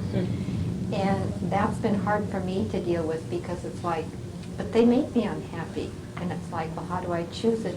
So, I mean, actually, and I'm working through this too, trying to see how I can get on with my life, because, I mean, every day I want, and if it wasn't for the grace of God, and I am a Christian, I mean, I would not be able to go through this if I didn't know that I could depend on the Lord, and I don't understand it, but I'm trusting anyway, and I tell you, I would have killed myself if I didn't have anything to hold on to, if I didn't believe that There is a sense to there this is a mess, God, right? and there is will hold on to that, and if it isn't, I haven't got anything to lose, because I That's still right. held on to it. And if there isn't anything, and it's all over with and past, so I've got a 50-50 chance of coming out of this by holding on Sure. to God. And that's You got a the better only than thing. 50% chance. Well, I mean, that's what I'm saying, that's the least I could come Yeah. up with. Otherwise, I begged my husband to divorce me, to let me go. I stood and tried to take pills, and I said, God, please let me. But all these things kept me, because it was like, Marlene, just trust me. And I still don't know. But it's every day I try to do a little bit, and by being involved here, it has helped a little bit. You know, when you talk about relationships, I wanted, you meet a cousin, you haven't seen him, and all of a sudden, oh, we're cousins, and you're friends forever. You have never met him, but because you're cousins.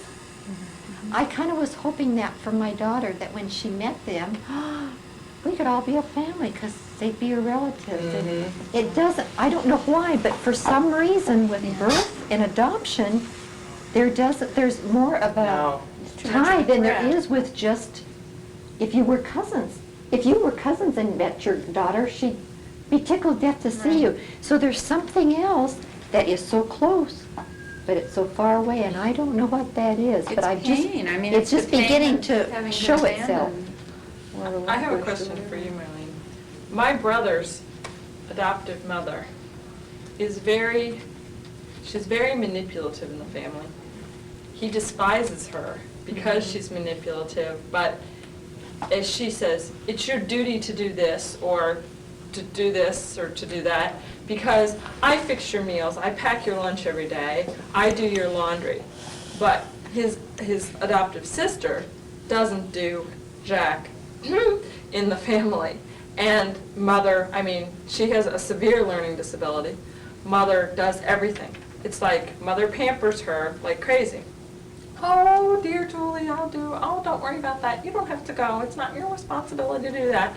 She doesn't have to mow the lawn, she doesn't have to clean the pool, she doesn't have to do anything. Is he the older one? He is the older one. The one time I was cleaning the pool because Stephen had so much to do that I said, oh, I'll clean the pool. And Julie came out and I said, oh, Julie, why don't you help me? Here, I have to go in and go to the bathroom.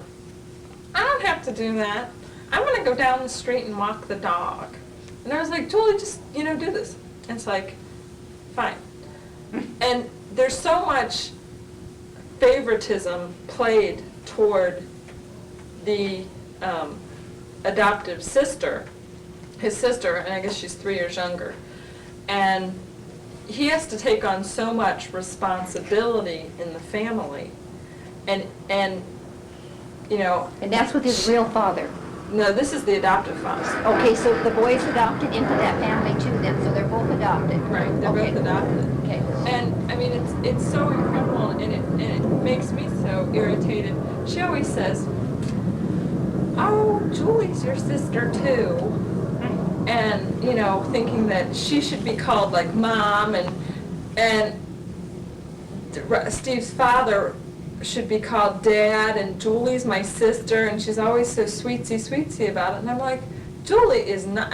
Julie drives me nuts, and probably because I see the treatment of the adoptive mother, which has followed from the father follows it partially in that treatment of the way the sisters favor. And that really hurts me because I see what it does to Stephen. So the question is, And the question is, and I just lost my question. you said you had a question for me in the beginning about, something must be about adoptive children then, being that I'm an adoptive Oh, parent. why does she think that I have to play the role of my brother's adoptive sister, Julie's sister? Why do I have to be, why am I always her sister? Why is she so gooey about all this? But she wants They're to really make you real part of the relationship. family. I have no tie to her. She wants you to be part of their family. Yeah, I Maybe mean, that's it. you should, well, the thing is, they're always trying to, Yeah. Stephen is her date for the prom because she cannot get a date for the prom. I mean, you know, it's My everybody. boy would have never taken his sister to the prom. And now they've tried to And they recruit my weren't even related. roommate to be Julie's friend. Well, they aren't because either, I won't really. be Julie's friend, and Julie needs someone to do something with. And so, I mean, now my roommate's gotten pissed off about everything because they're trying to recruit her, and I'm like, you know, just watch it. Sounds like they're You know? feeling really guilty that Julie hasn't turned out too well, and they're trying to compensate by bringing everybody they can find Yeah, into the into relationship it. and into the family. Well, because to Stephen's help got a Julie out. sister, Yeah. then Julie should have one too. Right. We don't want to differentiate But the thing between is, the I two. mean, I think, well, Julie would never have the guts to find her birth parents. Then that's why we compensate for it. And it's just, it's like, am I supposed to be like this instant family member who? Yes, yeah. That's what she'd like. Yeah, Doesn't it's want to like, be, I don't they're think both, so. they're both my children, so I have to treat them alike. We can't admit that they're adopted, we have to treat them alike. That's. But she what it doesn't is. treat them alike. Yeah, but she thinks she does. I think it's very obvious because she gets confronted about it all the time. Yeah, see, Sarah, my boys I've got one 4 years older, a boy 4 years, and then we adopted Lori, and then 3 years later I ended up having another boy. And it's like, we don't like girls, boom. And they always are trying to put her on the outside, so in a way I try and compensate for that, but still in a way I've tried to make them all the The two same. boys are your natural children? Yeah, see, and so therefore Lori then gets kind of rejected, and so it's like, how do I handle this to make her feel as wanted as they are, and that there's no, but they say, Lori then gets baby, Lori then gets everything she wants, and Lori then says, Kevin and Kendall are your favorites. And so, I mean, I You have can't the win. same thing with Yeah. them, because Yeah, they go but both back and You forth. know, that it's natural. I mean, know, I've got that's what I'm saying, yeah. three natural siblings, and that goes on naturally Yeah, but anyway. it goes amount of on that. naturally, but when you have the adoption there, you have to be so careful because such a there fine is line, that huh? extra little thing that they can pick up on. The thing is with this, I mean, They can grab this it. girl is going to, it's kind of, it sounds like Sandy's, I mean, this girl is going to be dependent upon them for the rest of their lives. I mean, she doesn't even know how to do laundry, for God's sakes. She Well, doesn't know how Lori to Lynn wash didn't the either because I dishes. could never get it, so like Kendall was more, he would do it. But Yeah. because they're adopted children too, I felt more of an obligation towards Lori. After all, was given to us, so therefore I am required to do more. I'm not going to treat them any differently, I didn't think. But still, I always had this, I guess I didn't think of them as being a special gift, which I did. But it's like, well, she's a better gift, or she's an extra gift, and so I have to make sure that I raise her right so we don't have these feelings. I could tell my boys, if you don't like it, leave. If I told her, if you don't like it, leave, she'd be rejected twice. So you're dealing with that other element of adoption. That's there, it's real, it's always going to be there.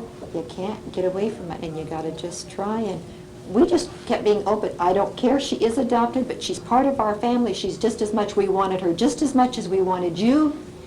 And when she was a year old, Kendall loved her until she was a year old. Take her back to the hospital. I said, what? I don't like her anymore that she gets into my stuff, and it's like that was the end of it. So all of a sudden one day I thought, what am I going to do with this kid? Did you come from Mama's tummy? I did. What am I going to do with this kid? And so, cake, we had a birthday party. 3 days later, I baked another cake. Mom, why are you having a birthday cake? Today's Lori's birthday. Her birthday was 3 days ago. Oh, I know that. But we brought her home from the hospital when she was 3 days old, so now we're going to have her adopted birthday. And so we had present. Boy, I sure wish I was adopted. And that's the last time he talked about her being adopted, or I don't want her, she's different, because then all of a sudden it was like, well, I want to be adopted too, and he didn't keep bringing up the subject, well, what was her name before it was Funk? You know, well, it's always been Funk. Well, I know, but before it wasn't. I mean, like, he was 5 or 6 years old, and she was 2, so, I mean, but he still was thinking, and he did it nice, but what was her name before? Because she was coming onto his territory, and he realized that more. Yeah. But the thing is, I don't think it's right to have a birthday party at 3 days when you brought her home from the hospital. You have it on her birthday. Oh, I mean, this was back when she was about 2 or 3, 4 years old. We finally did this because to show him when this became an issue. Then one day when it was her birthday, and I thought, have an adopted birthday. I had read about it someplace too.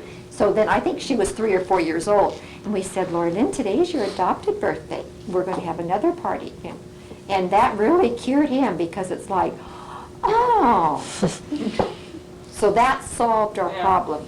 And even after that, sometimes I give her a card and I say, this is your adopted birthday, you know, and we just always keep it open. And this was a very special day to us too.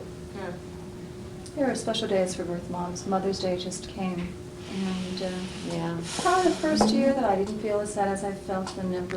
You know what, I said, she's not going to send a card. I know she's not going to send a I card. get that. Why even get upset that she's going to send a Well, I card? hate But Mother's it's a Day very anymore difficult day because for of- birth moms, yeah. It's I very don't want to be a difficult. mother. I don't want to be a mother. And there are a number of women in my support group who One have I've never ever had talked to. other The one of the children. kids. And it's really hard for them. Yes, I you mean, do. as hard as it is Yeah, for that's why me, at sometimes least, I feel like you know, it'd I've just had be another hard. child. Hurt would go away. But the women who've never had children really suffer. Oh, they're so lucky. No, they're not. They're not lucky at all. They're really grieving and. Now that I've had mine and gone through with what I've got, I'm saying I wished I had never had. But you children. often wonder on Mother's Day, who gives you a thought? Does your child give you a thought? Does their adoptive mother give you a thought and say thank you? Did you think of your adopted mother? I mean, your birth mother, excuse me. I sent her a Oh, you sent her a card. Another reinforcing letter that she Yeah. doesn't have. Oh. Probably broken record. One thing that I wanted to say, we're discussing the sibling rivalry, which is, innocence, jealousy, and that the jealousy can extend a generation further, and I noticed kind of a common thread with the 3 ladies on the end here. In B's case, your daughter seemed to be jealous of the fact that you had another daughter, and she didn't want to deal with that, and I don't know whether or not Marlene's daughter is jealous of your preoccupation with the birth granddaughter that you lost, and in Diane's case, you have a birth granddaughter that you're very anxious to see. Even though I don't have children, I'm involved in a support group in Detroit.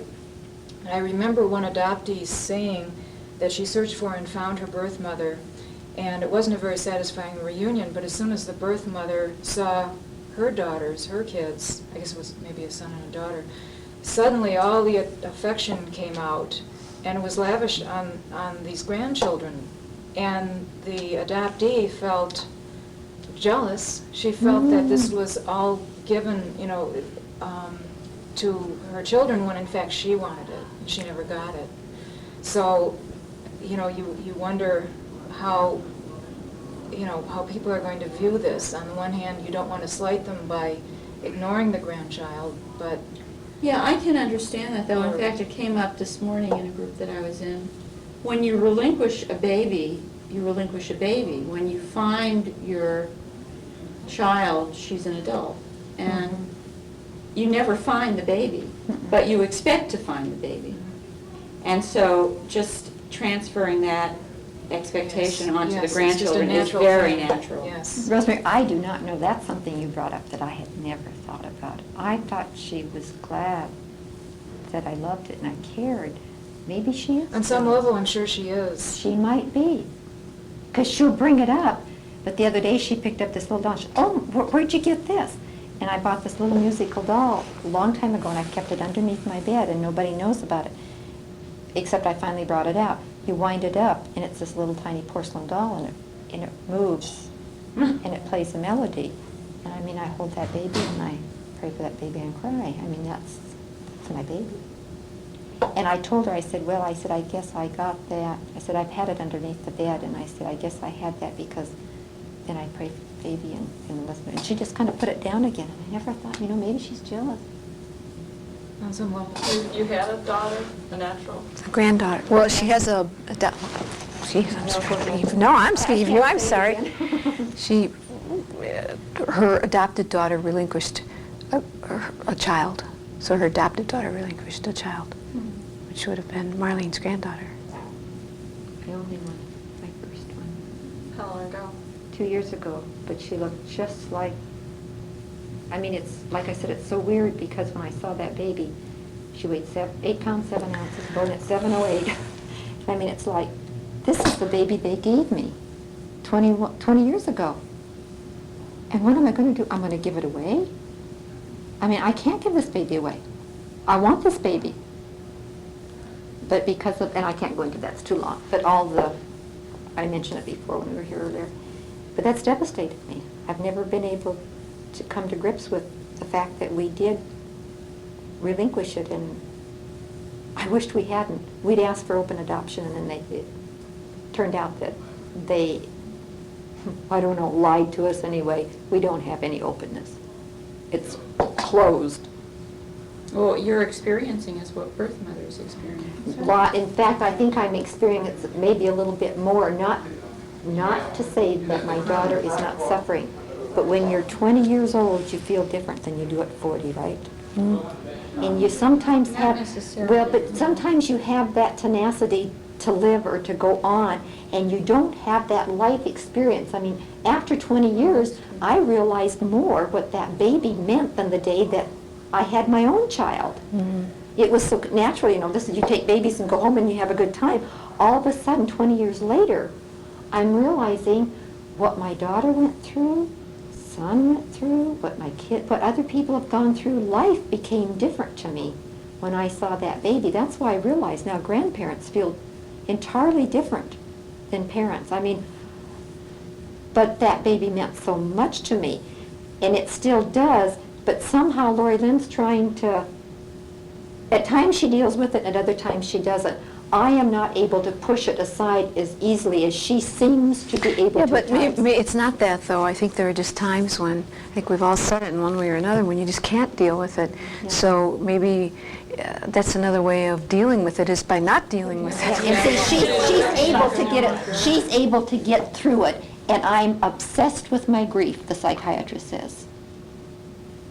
Do you think, do you have any other grandchildren? You say No. no? Do you think when your sons present you grandchildren, in the coming years, that this will be People therapeutic? say, oh, Kendall will have a baby one of these days, and I'm saying, I don't want any grandbabies. I lost the one I wanted. That will be different. This one's going to be just as like the baby you gave away. It's always going to be that baby. You know what, It though? was special. Nobody will ever take her place. This is true, but... And I just want to say something, because I needed someone to say to me, like, I couldn't forgive myself for relinquishing. Are you going? Okay. Well, I'm going to tie it up in a minute. So, but go ahead and go. Well, I just want to say one thing, and then we'll just why don't we just all end it? But I needed someone to forgive me before I could forgive myself. Yeah. And so I would like to say to you, as a birth mother and having surrendered my child, that I forgive you. And you did what you thought was best. You really did what you thought was best. So you need to just start thinking about forgiving yourself and moving on, And do you know what? This isn't very nice to say. No. But I don't care if you forgive me. I want my baby. Yeah. That's my immediate reaction. It's like, I forgive myself because I knew I wanted her to have a home. I wanted her to have a mom and a daddy.